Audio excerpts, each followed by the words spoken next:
Tidak ada kekuasaan dan pengetahuan untuk mengatakan seseorang itu musyrik. Bagaimana caranya tahu? Wong musyrik otaknya dalam pikirannya orang.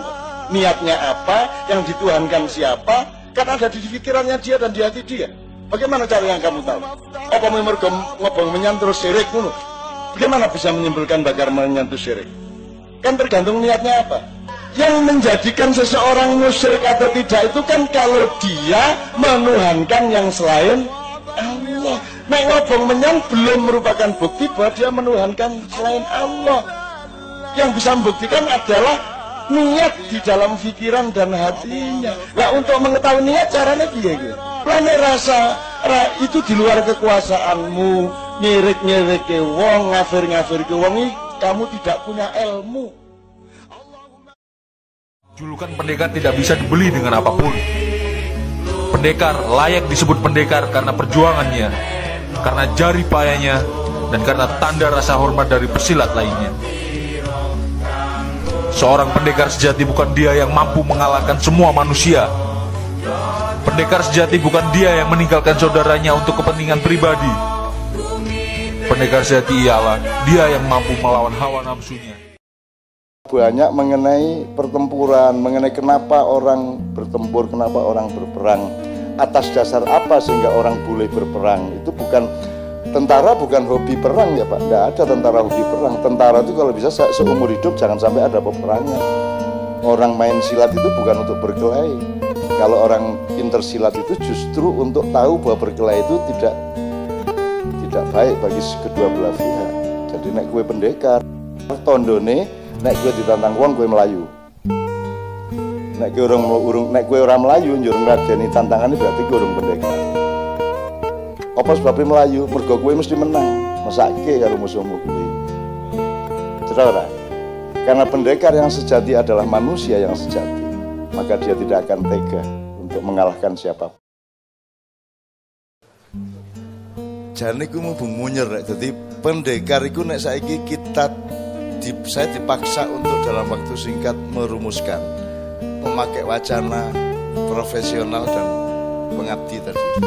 Pendekar adalah profesi yang diabdikan. Profesi itu apa? Profesi itu dari kata profes. Profes itu artinya Anda menguasai skill sesuatu hal yang khusus. Jadi misalnya awakmu dodol kopi sampai ngerti segala macam tentang kopi. Jadi sampai awakmu jadi pendekar kopi gitu ya.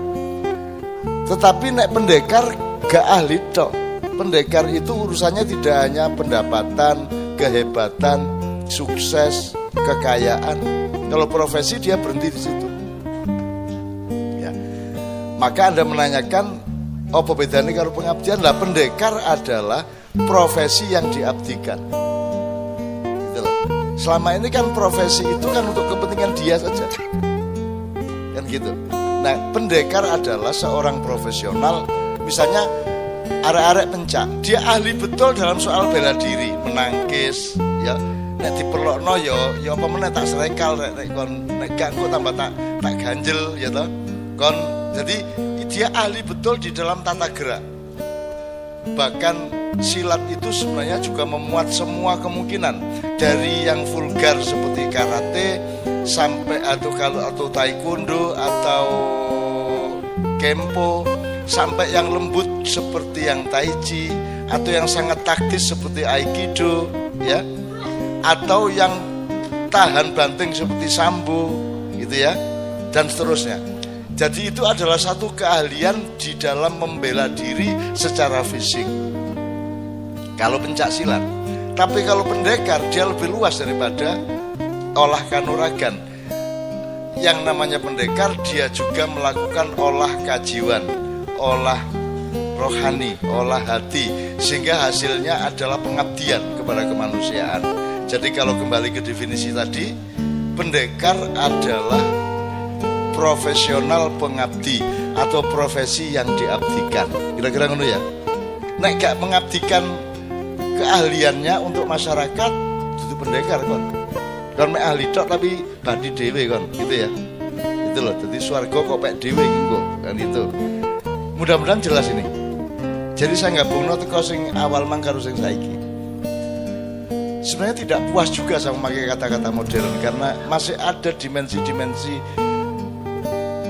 rohaniah, dimensi psikologis, dimensi batinia, dimensi magis dari kata pendekar sebenarnya. Apalagi kalau pendekar pada tingkat pawang. Nek pendekar karena dia profesional di dalam olah kanuragan, maka dia masih membutuhkan teknik-teknik yang ruwet. Kalau pawang dia sudah tidak perlu teknik. Adanya sudah cukup. Ono iku tok wis cukup wis. Ngono deh. Jadi misalnya om diskusi forum sampai jam 3 esok. Ya. Itu kan butuh ilmu komunikasi luar biasa, butuh ilmu apa? Manajemen sosial yang luar biasa. Manajemen forum, tata ruang, tata kelola, psikologi. Tapi di maknya pakai itu enggak?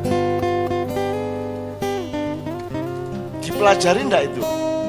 Ya apa ilmu komunikasi gak? Ya apa carane wong cek tahan lungguh suwe gak? Lagi dipelajari kabeh. Karena yang berlangsung di sini adalah rohani kepawangan.